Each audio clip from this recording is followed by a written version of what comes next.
Airlines a suspendu ses vols domestiques en RDC. La RVA en profite pour évoquer l'état actuel des équipements en vue d'une navigation aérienne aisée. Antena, le journal, James Katambwa.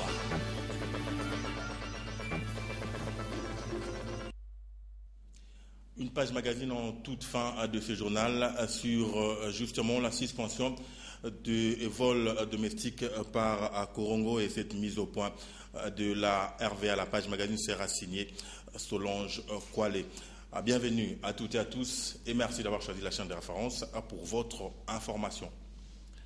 Ouvrons ce journal par la Chambre haute du Parlement où les ministres de l'EPSP, Maker Mwangu, a été ce jeudi 5 juin devant les sénateurs pour expliquer l'économie du projet de loi sur le statut particulier du personnel des établissements publics de l'enseignement national. Le débat général a été clôturé et le projet a été envoyé en commission spéciale pour un examen approfondi. Eric Izami et Blesunda. Une catégorie socio-professionnelle spéciale, les enseignants, des qui dépend la formation de tout un capital humain, méritent un statut particulier. Jeudi 5 juin, le ministre congolais de l'enseignement primaire, secondaire et professionnel, Maker Mwangu, a été devant les sénateurs pour exposer sur ces projets de loi visant à valoriser ces secteurs vitaux pour la nation. Ainsi, ces projets de loi abordent de particularités qui caractérisent ce métier d'enseignant de façon transversale. Les recrutements, la carrière, les prestations, les congés, la promotion, le régime disciplinaire, la rémunération, les méritats de l'enseignant en RDC. Son travail ne se limite pas à l'université. Il travaille à la maison ou ailleurs pour préparer ses enseignements. Quand il n'enseigne pas, il prépare les outils pédagogiques ou se forme, puisque pour enseigner, l'enseignant doit apprendre sans cesse, en vue de s'adapter aux évolutions technologiques, aux évolutions politiques, socio-culturelles de son environnement immédiat et du monde. Le métier d'enseignant, quel que soit les niveaux, maternel, primaire, secondaire ou tertiaire, a des exigences. Accompagné de son collègue des affaires sociales, Maker Mwangu, politique, a parlé. Les sénateurs, politiques également, ont écouté et réagi.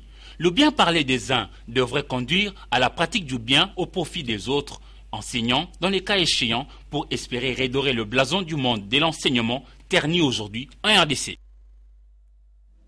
On vous l'a annoncé dans le sommaire, les TENAFET, les tests nationaux de fin d'études primaires, a vécu ce jeudi 5 juin sur toute l'étendue du territoire national. Les ministres Maker Mwangu qui étaient empêchés, vous l'avez suivi, il était à la Chambre haute. Il s'est fait représenter par la ministre provinciale Thérèse Olenga qui a fait le tour de la capitale pour se rendre compte du bon déroulement de ce test. Dans la suite de la ministre provinciale, Dieu merci Nzob Mabiala.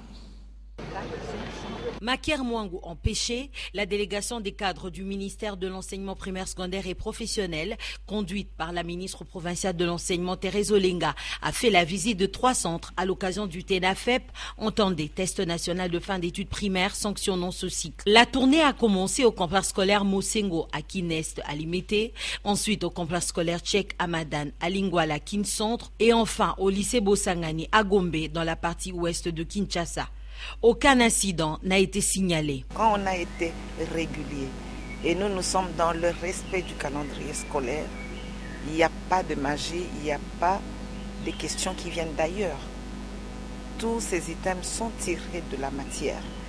Et j'ai vu que quand le programme est respecté, autant par nos partenaires privés que par nous, l'enseignement public, nous devons, et quand l'encadrement suit, nous nous attendons à des bons résultats. Vous voyez que quand le chef de l'État dit « ma priorité, c'est l'éducation », tous les autres partenaires sont intéressés à œuvrer dans le secteur de l'éducation.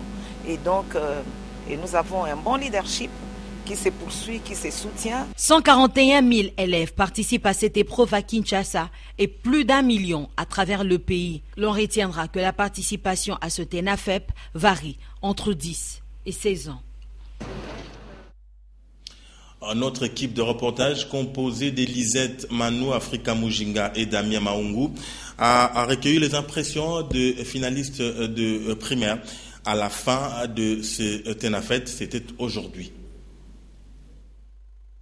Jeudi 5 juin a été le jour choisi par le ministère de l'enseignement primaire, secondaire et professionnel pour organiser les examens du TENAFEP pour l'année 2013-2014. À la sortie de cette épreuve, les élèves de la 6e année primaire sont soulagés. La question et sa réponse. Qui a découvert la mouchie du fleuve Congo? Diego Cao, en 1482. Quelle est la superficie de notre pays? Et puis j'ai répondu 2345 millions de kilomètres. Quelques minutes après ces examens, les élèves ont déjà oublié les questions qui leur ont été posées. Je me rappelle plus vraiment. Après les cycles primaires, le chemin est encore long pour ces enfants. Une nouvelle étape des études secondaires les attend. Faisons un tour en province pour voir comment s'est passé ces tests. Focalisons-nous sur la province du Katanga où plus de 30 265 élèves finalistes du cycle primaire ont passé ces examens dans 97 centres de la province éducationnelle Katanga 4.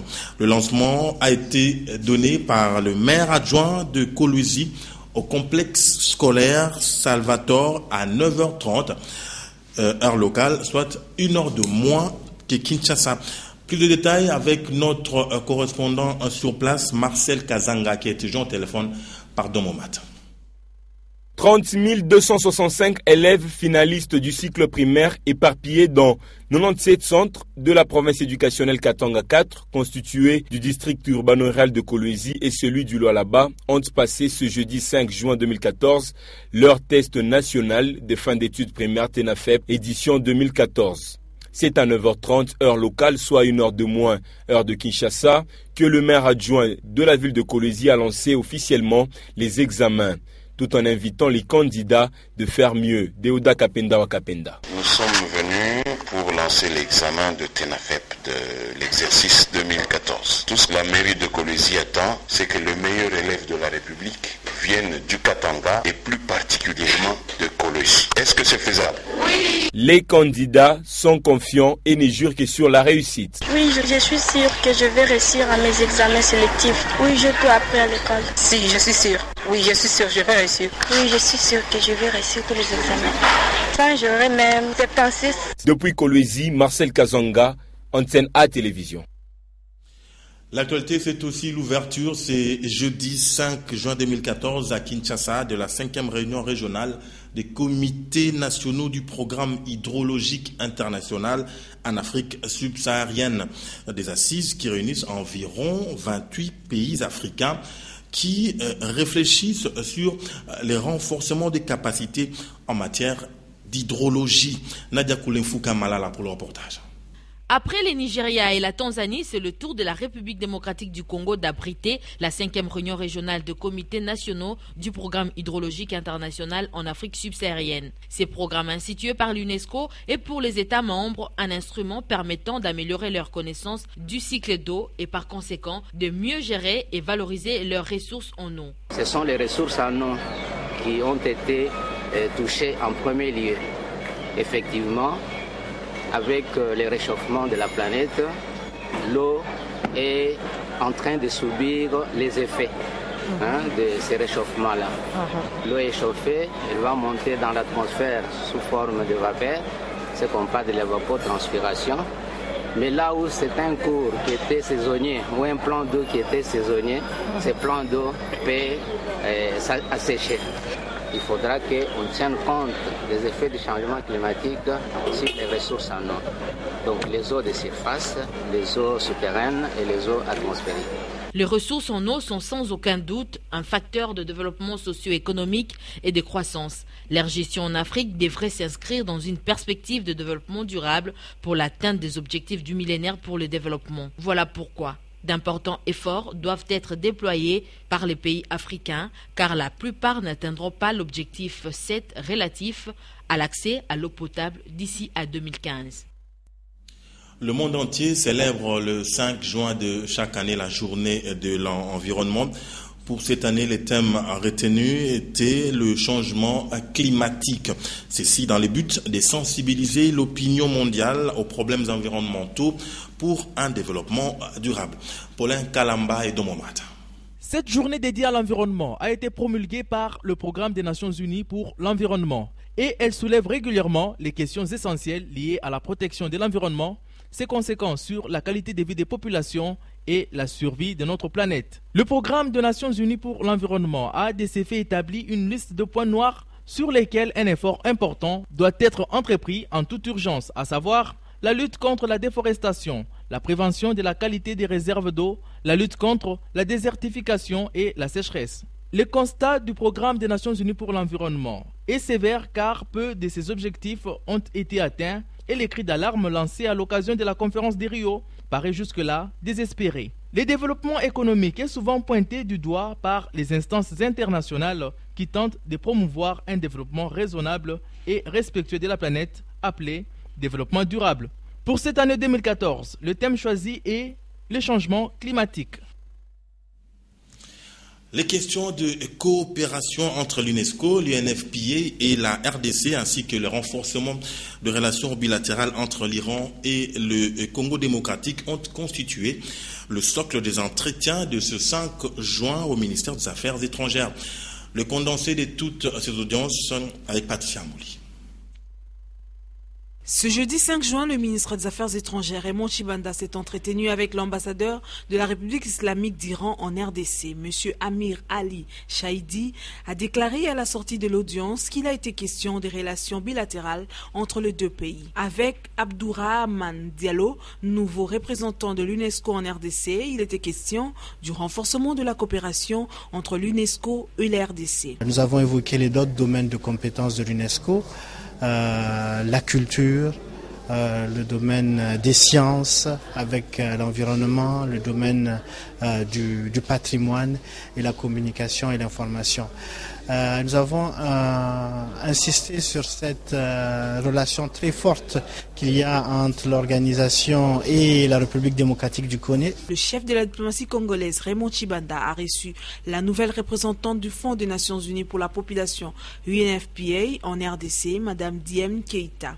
Au menu de cette rencontre, le renforcement du partenariat entre le gouvernement congolais et l'UNFPA concernant les questions de population.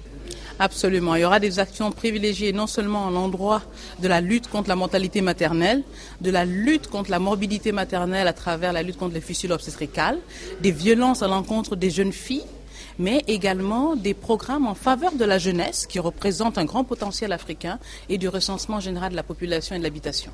Avant de prendre la direction de l'UNFPA en RDC, Mme Keita était au Bénin où elle est restée en poste de 2010 à 2014. Le ministre du Plan a procédé ce jeudi 5 juin 2014 au lancement du projet d'appui institutionnel en statistique et aux finances en RDC. Ce projet vise à contribuer et renforcer les capacités institutionnelles de l'État en matière de pilotage de l'économie et à consolider la gestion des finances publiques. Reportage Anne-Marie Ossit et Igmoussangilay. La finalité du projet est de contribuer à renforcer les capacités institutionnelles de l'État en matière de pilotage de l'économie et à consolider la gestion des finances publiques. Le gouvernement doit s'appuyer sur des statistiques fiables et à jour. Or, malgré quelques avancées observées actuellement, la situation des statistiques en République démocratique du Congo demeure encore faible et se caractérise par ailleurs par une extrême dispersion ainsi qu'une quasi-absence de coordination. C'est pourquoi le gouvernement a retenu parmi les actions prioritaires le renforcement des capacités de production et d'utilisation des statistiques par les services publics en général et par l'Institut national de la statistique en particulier. Les différents intervenants se sont appesantis sur le système statistique national permettant de disposer des données fiables et à jour sur les objectifs de développement, de mesurer les résultats et impacts des programmes et projets soutenant l'action du gouvernement. À signaler que ces assises qui vont se clôturer le 6 juin réunissent l'État congolais avec plusieurs partenaires dont la Banque africaine de développement. Russell Feingold, envoyé spécial des États-Unis d'Amérique pour la région des Grands Lacs et la RDC, a animé une conférence de presse cet après-midi à la résidence de l'ambassadeur des USA à Kinshasa. Les questions urgentes des FDLR, l'amnistie des M23 et les élections de 2016 étaient au cœur des débats. À la résidence de l'ambassadeur James Swan, retrouvons Patricia Amouli et Igmou Sanguilay. Pour son 11e voyage dans la région de Grand Lac, le sénateur américain Russell Feingold a encouragé la République démocratique du Congo pour tous les progrès accomplis dans l'économie, dans la conclusion des négociations de Kampala et dans la reconquête de l'Est par l'armée congolaise. Russell Feingold a affirmé que les envoyés spéciaux sont venus en RDC pour prodiguer les conseils aux autorités du pays afin que les élections se tiennent avant fin 2016. That follow the timing of the Constitution and the requirements of the Constitution. Nous ne sommes pas ici pour dire à la RDC la manière dont, pour imposer à la RDC la manière dont elle doit organiser ses élections. Nous sommes ici bien sûr pour pouvoir prodiguer certains conseils.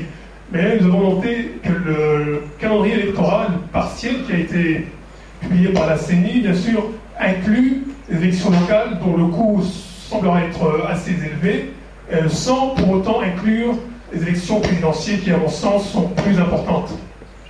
Il n'est pas normal d'éluder l'article 220 de la Constitution si par faute de moyens, les USA sont prêts à soutenir la CENI et un calendrier électoral global. Si la CENI s'engage bien sûr à organiser les élections présidentielles en ayant le délai constitutionnel, j'ai la certitude que la communauté internationale se mobilisera pour pouvoir financer ces élections. Bien sûr, nous souhaitons pouvoir donner cet argent et aider le Congo, de pouvoir ajouter les sommes supplémentaires que nous souhaiterions ajouter. Abordant le besoin urgent de résoudre la question des FDLR, l'envoyé spécial des États-Unis d'Amérique pour la région de Grand Lac et la RDC a déclaré aussi que s'il n'y a pas la reddition militaire de FDLR, ce processus sera appuyé par la force militaire et il bénéficie déjà du soutien du Conseil de sécurité de l'ONU. La direction de développement de soins de santé primaire organise une formation à l'intention des cadres et agents de la division provinciale de la santé sur l'utilisation d'un nouveau logiciel. C'est jeudi 5 juin 2014 dans la salle polyvalente du PNLS à Gombe. Cette information a pour objectif d'améliorer le système national de l'information sanitaire. Reportage signé Anne-Marie aussi, Patricia Bassois et Igmou Sanguilay. Plus de 45 participants venus des différentes provinces prennent part à cette session de formation sur le logiciel DHIS2 en vue d'améliorer le système sanitaire et la mise en niveau des équipes pour maîtriser comment gérer le rapport qui provient de différentes zones de santé. Cette formation qui a pour objectif de développer les compétences sur l'utilisation du DHIS2 vise donc à renforcer la démarche systématique d'analyse et l'interprétation des données. Cette stratégie permettra donc aux données compilées de remonter au niveau national avant que toutes les formations des équipes cadres des zones de santé ne soient pas encore réalisées. Toutes les formations des équipes cadres des zones de santé ne soient pas encore réalisées. Les coordinations et parlementaires et partenaires auront accès à leurs données, ce qui permettra l'adoption complète de Canevas NIS harmonisé. À la fin de cet atelier, un système d'évaluation sera mis en place pour suivre l'application de recommandations qui seront formulées. Le groupe des révérends pasteurs du Congo, GREPACO en sigle, a procédé à la remise du diplôme Femme de Bravoure, deuxième édition, c'est jeudi 5 juin 2014 à Kitambo. La nominée du jour est une Britannique d'origine éthiopienne, Bishop Moussoni Nsimire et Juliette. Je veux plutôt ce reportage signé Africa Mujinga, Lisette Manou et Damé Mangou. Créé pour promouvoir la femme, la médiation, la famille et la dignité humaine, le groupe des révérendes pasteurs du Congo GREPACO est à sa 2e édition de la remise des diplômes Femmes de bravoure.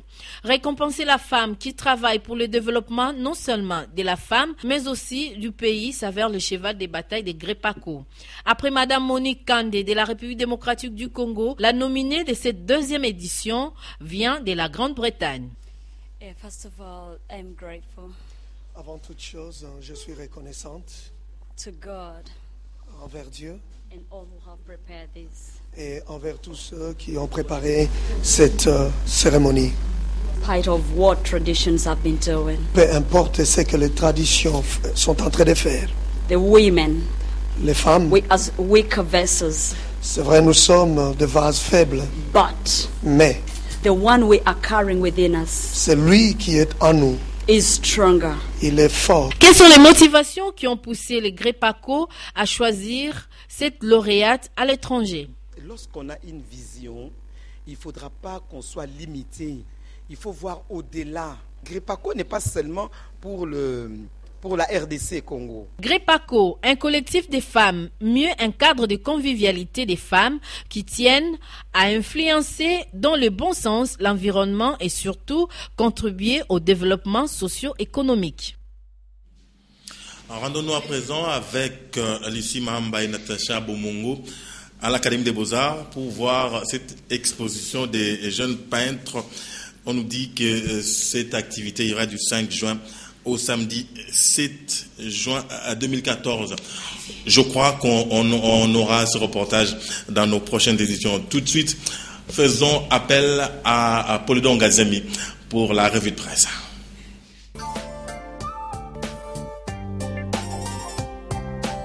Bonsoir. Ouvrons cette revue de presse avec le guide qui s'interroge à sa une. Ingérence dans les affaires de politique intérieure de la RDC, la communauté internationale aurait-elle un agenda caché? Ne reconnaissant visiblement pas l'indépendance de la CENI, déplore le quotidien, les envoyés spéciaux ont comme donné des injonctions à la centrale électorale pour qu'elle mette en place un calendrier électoral global dans les délais constitutionnels, soit entre 2014 et 2016, allant des élections locales à la présidentielle. Pour Martin Kobler, rapporte le Phare, l'option d'un tel calendrier est exigée dans le but de permettre aux partenaires de la RDC de discuter sur les financements à apporter à cet événement sensible pour la nation. Au regard des observations des envoyés spéciaux et du rejet de l'opposition radicale, Forum des As estime que des ajustements s'imposent à la CENI. La centrale électorale ferait œuvre utile en intégrant les réactions des parties prenantes par rapport au calendrier électoral. Loin de se laisser emporter par les agitations politiques, l'Église catholique est d'ores déjà impliquée quant à elle dans l'éducation civique et électorale, s'exclame la prospérité. La commission épiscopale Justice et Paix de la Conférence épiscopale nationale du Congo, sous la férule de Monseigneur Fridolin Ambongo Bessungu, s'est engagée depuis le mercredi 4 juin 2014 à œuvrer pour l'émergence d'un état de droit en RD Congo. Ainsi donc, souligne la référence, les scrutins présidentiels et le désarmement des FDLR sont les enjeux majeurs de l'heure. La référence plus estime par contre dans ces colonnes qu'il s'agit là de deux défis majeurs pour Joseph Kabila. Terminons cette revue avec la manchette qui révèle que dans la course à la primature du gouvernement de cohésion nationale, l'AMP aurait écarté Kengo Wandondo. Matata aurait également été mis hors course. Bonsoir chez vous. Cette revue de presse était plutôt signée par Domomata. Je vous l'annonçais en début de journal, l'heure est à présent arrivée de prendre cette page magazine. Corongo Airlines a suspendu ses vols domestiques en RDC et l'ADG de la RVA a saisi cette opportunité pour éclairer la lanterne du public sur l'état des équipements d'aide à la navigation des aéroports en RDC. La page magazine est signée par Solange Kouale Pembele. Depuis son installation en 2004, les équipements d'aide à la navigation dans les aéroports de la RDC n'ont jamais été paramétrés, même s'ils fonctionnent bien. Mais l'Organisation de l'aviation civile internationale OACI, qui tient au respect des normes dans ces secteurs, a en son temps demandé à la République démocratique du Congo de recalibrer ces équipements, c'est-à-dire les faire vérifier par un avion laboratoire. chose qui n'était pas faite. Pourquoi? Moi, je suis régie des voies aériennes. Je réponds, c'est que la régie des voies fait actuellement depuis 2 ans au moins qu'on est là avec notre gouvernement actuel. On a trouvé cette carence et le gouvernement actuel et la régie des voies aériennes ont mis le paquet double maintenant pour satisfaire à cette carence. D'abord, les équipements 2004, madame, sont frappés déjà d'obsolescence technique et économique, sont dépassés. Première chose, et ce que nous faisons maintenant, vous voyez nos chantiers en Djiri, tous des contrôles quand il y a un incendie, ainsi de suite. La première chose que le gouvernement actuel et la RVA fait, d'abord remplacer ces équipements. Ce sont des contrats signés avec la firme Thales, une entreprise française, pour Kinshasa, et avec la firme Intercan, une firme canadienne, pour remplacer ces équipements dans la province de Kisangani, la province orientale, et de Lubumbashi. Donc, nous avons signé des contrats pour d'abord remplacer les équipements qu'on a installés depuis 2004, qui sont dépassés économiquement et technologiquement. Et que c'est après l'installation, dont les travaux s'achèvent en décembre, qu'il y aura calibration. Fort de cette réalité, Korongo Airlines a décidé de suspendre tous ses vols domestiques. Mais pourquoi seulement Korongo, en dépit de toutes les entreprises aériennes opérant en RDC? Alors, pourquoi seulement Korongo? Pour fréquenter un avion, les aéronefs utilisent au moins 3 approches, 3 façons, 3 procédés pour accéder à un aéroport. Et il y a ce qu'on appelle faire une approche. Une approche, c'est-à-dire faire la descente. L'approche, c'est la descente.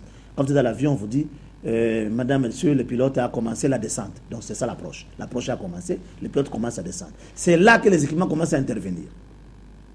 Alors, il y a plusieurs façons de le faire. Soit on le fait à vue, c'est-à-dire le pilote n'a pas besoin d'équipement pour atterrir.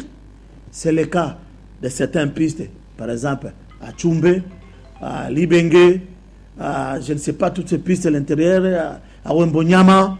Il n'y a pas d'équipement, il n'y a que la piste. Le pilote fait le vol à vue. C'est autorisé. Et il y a deuxième sorte d'approche, deuxième façon de chercher à atterrir, c'est par aide aux équipements. Et ça, ce sont des approches qu'on appelle IFR. C'est le cas de Korongo. Korongo utilise des approches IFR avec aide des équipements. Donc, sans équipement, il a des problèmes. A-t-elle tort? Korongo n'a pas tort. Demande au gouvernement congolais et à la RVA accéder, accélérer le processus de calibration des équipements. Mais cependant, Korongo a écrit, parce que je vais vous donner sa note, Korongo reconnaît que les équipements qu'il utilise de Kinshasa, de Lubumbashi et de Mbujimayi l'aident et fonctionnent correctement. Reconnaît ça.